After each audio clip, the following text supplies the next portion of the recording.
Alright, I know this watch has been reviewed hundreds of times before, but it's been on my buy list for so long. Like ever since I've gotten into watches, I've wanted a Bambino in my collection, and I was finally able to get it for right around 82 bucks USD on Amazon Prime Day, which is an excellent deal for such a good timepiece as the Orient Bambino.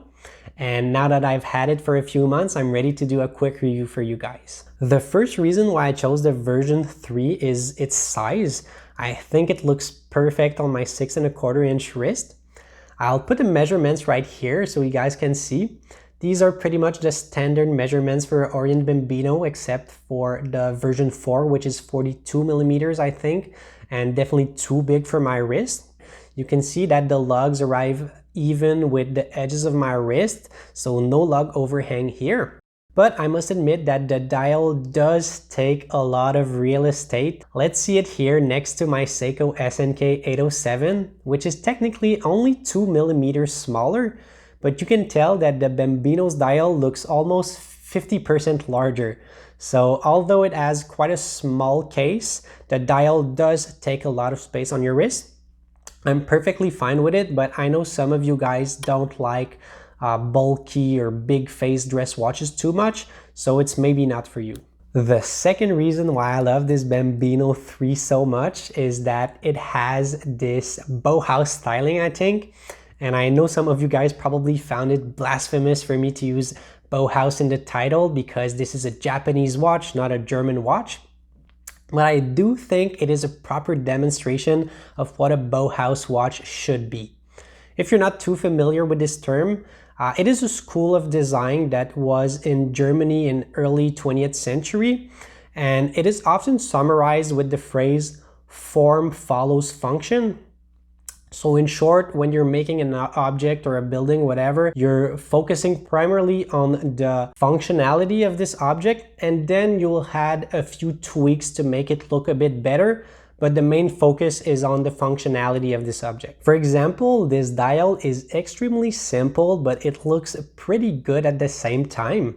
Starting with the hands, you can see that these are utterly basic rectangle hands, but there are a few tweaks like the highly polished and reflective finish, as well as the minute hand here. You can see that it has a slightly bent tip.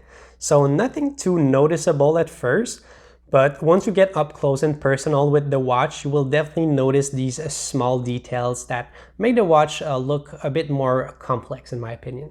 I think the same thing can be said about the indices.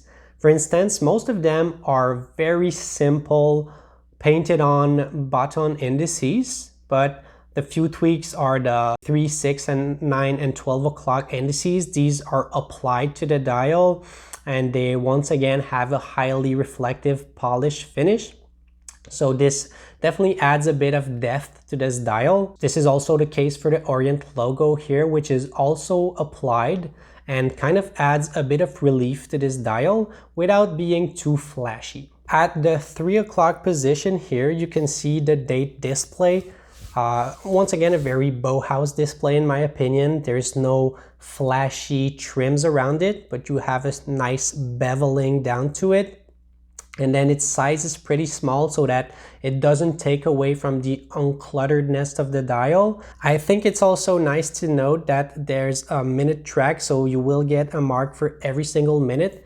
This is not the case for all dress watches. Some of them are kind of a guessing game to tell what time it is, whereas this one, super functional and easy to read. Although the Bambino V3 is offered in a couple color schemes, I didn't even hesitate for a second before choosing this anthracite gray dial here.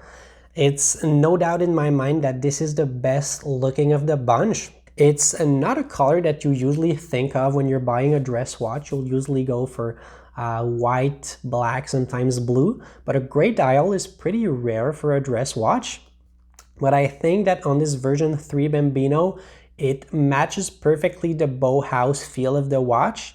It's kind of an inconspicuous color that doesn't look too flashy, but once you look at it closely, you will notice small details like the nice sunburst finish, the complexity of the color, how many hues you have and everything like that. It's a pretty impressive dial when you're looking at it in person, I must say. A little known fact about this dial is that it is slightly domed to add a bit of depth, but of course this is overshadowed by the crystal, which is heavily domed.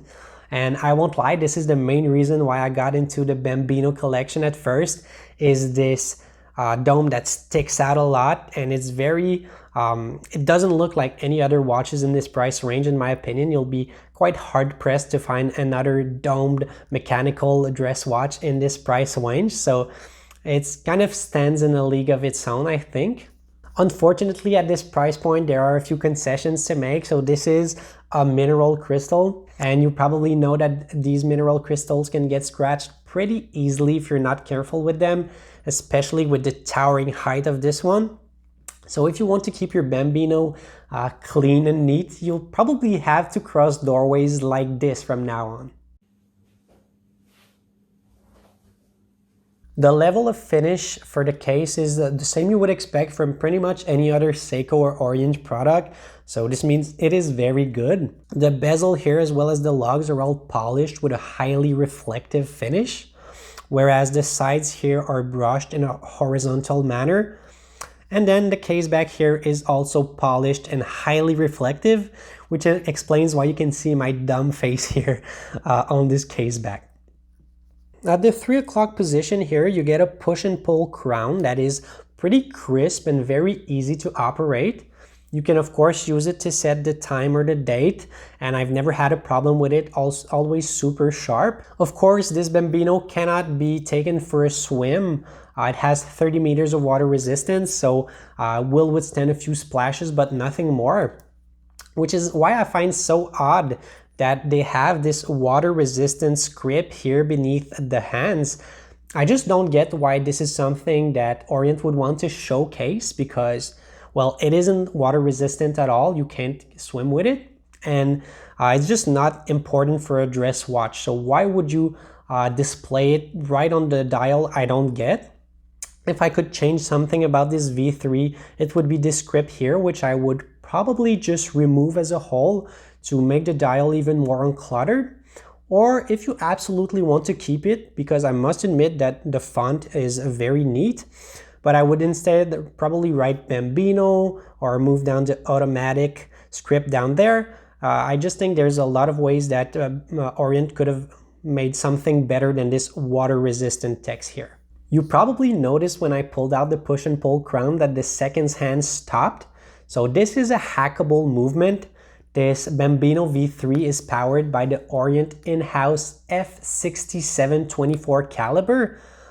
If you're not too familiar with it, it is very similar to the Seiko NH35 in the sense that it has hacking, hand winding, it is automatic, and it is also super reliable and quite accurate for this price point also. The specs are pretty basic, so this is a 22 joules movement that beats at a 21,600 beats per hour frequency, and then the power reserve will be right around 40 hours. So nothing to write home about here, but these basic specs are what allows this movement to be so reliable. It's not unheard of to see these movements go 10 years plus without needing a single service and keep on working just fine. I've seen a lot of people on the internet ask if this Bambino V3 has lume.